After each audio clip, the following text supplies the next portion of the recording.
Hello everyone and welcome back for another edition of 8 Minutes with Aaron. I am of course your host Aaron, and today we are going to discuss that disaster of the New York Comic Con reservations that happened on Monday. Now there has been a few updates since Monday, so I'm going to fill you in. So let's get rolling with 8 Minutes with Aaron.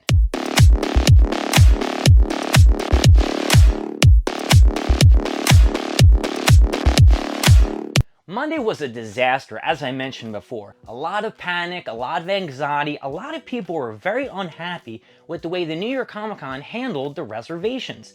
Now, when I mean reservations, I'm talking about being able to select certain exhibits and even the Funko Pop booth or Reed Pop booth for exclusives. I, of course, was trying to get a reservation for the Funko Pops, and I was in line at 12 Eastern Standard Time when it all began. Actually, I was in line at about 11:25. Whenever somebody sent a link to me, I double-clicked it. I did have various web browsers open. I think I had like Foxfire and Chrome, maybe Internet Explorer. I was just trying to, get in because I failed at the Fright Fest. And I just waited and waited. And 30 minutes into the queue, they stopped the line. After they stopped the line, I jumped into Discord to see what everyone else was talking about. They ran into the same issue. A lot of people said, there was no confirmation from anybody, whether or not anybody even got in to pick anything out. So I just took it at the grain of salt and said, all right, we'll just wait. So about 15 to 20 minutes later, it started to move again. People were starting to get in. There was a post on Twitter or Discord saying, there were a lot of people jumping into the system. Our servers can handle it. The reason why your queue is going so slow or jumping in time from technically like 20 minutes to 40 minutes back and forth was that we're letting some people in one at a time. So everyone was like, okay, one at a time, sure.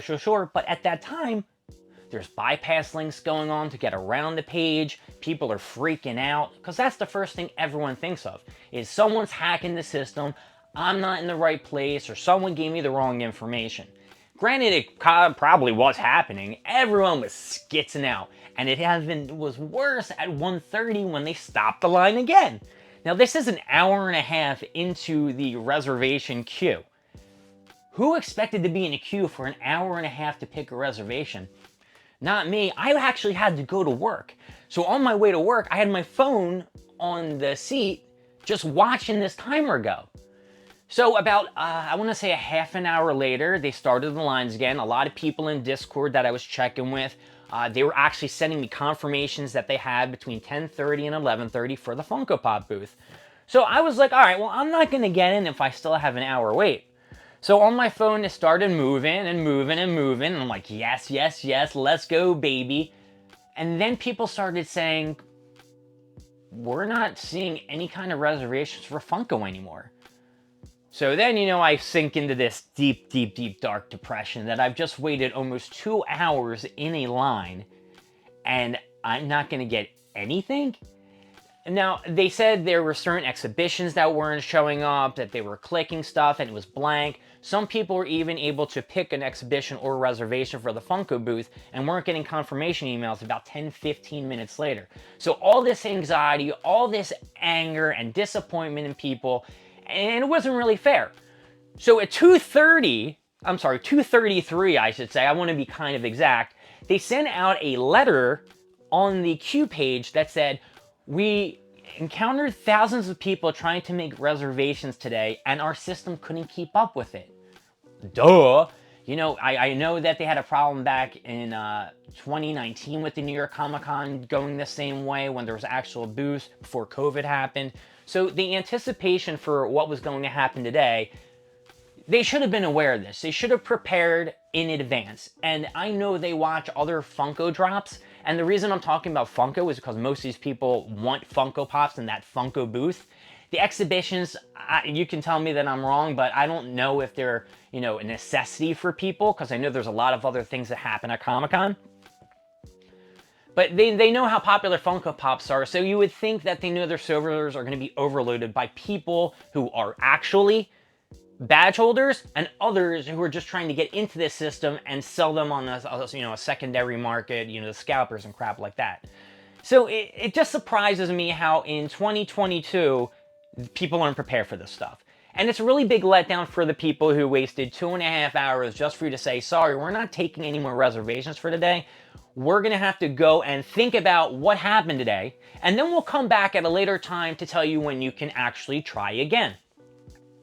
So to make a long story short, which you know I don't do, yesterday, which was a Tuesday, right, I'm getting ahead of myself. They posted on their Twitter that they apologized for all the inconvenience that they caused everyone.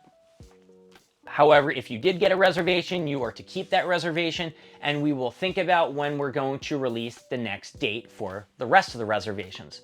A lot of people at first were a little antsy because they weren't stating whether or not the Funko booths were completely full or which exhibitions were full. Because why do I want to wait, maybe another hour, hour and a half to try to get a reservation for something that's already filled? So they did come back with another email, and they did state that none of the exhibitions or the booths were completely full. There are plenty of reservations available, and we are also going to look into what happened the day prior. Now, to me, that is either a good thing or a bad thing.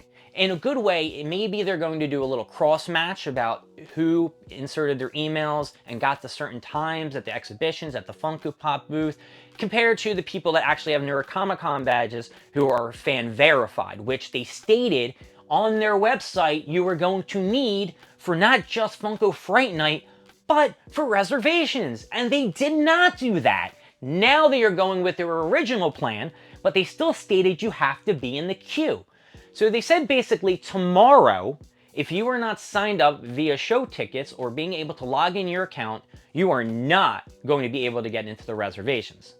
All right, that is okay, and I'm glad you now stated that, because now we have on record that you guys foobarred up. You guys messed up, you screwed up, and I don't know. I'm now going to have to take another time out of my workday to try to get these reservations and have a bunch of anxiety, be skitzing out and everything like that. And you know me, I really do like the anticipation and the waiting game sometimes. But it feels like they really let me down once again. And I'm sure they let you down as well. I was in that Fright Night line and I had like 5 minutes. And then when I got to the site, I got an error screen. They're like, well, look, you're shit out of luck. What are you going to do? So Thursday is the day. We're going to find out if we get in. We're going to do the queue. My name is Aaron. Thank you for joining me at 8 Minutes with Aaron. I don't know if you encountered the same issues I did. I will see you next time. You guys have a good one. Hopefully, I will see you at New York Comic Con. I will be dressed as either older Ash Ketchum or Super Jew. Who knows? See you later. Bye.